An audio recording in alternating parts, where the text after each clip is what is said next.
বছর খরা কাটিয়ে গত মরশুম প্রথমবার আইপিএল ট্রফি জয়ের স্বপ্নপূরণ হয়েছিল রয়্যাল চ্যালেঞ্জার্স বেঙ্গালুরুর।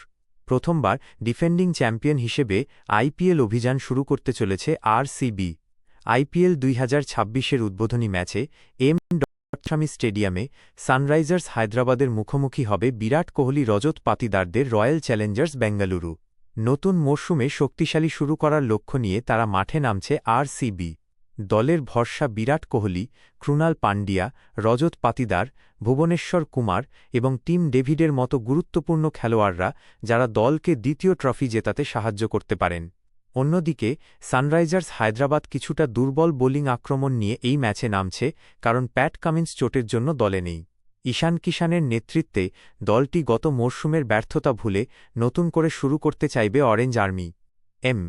চিন্নাস্বামী স্টেডিয়ামে প্রায় ১ বছর পর আইপিএল ম্যাচ হচ্ছে।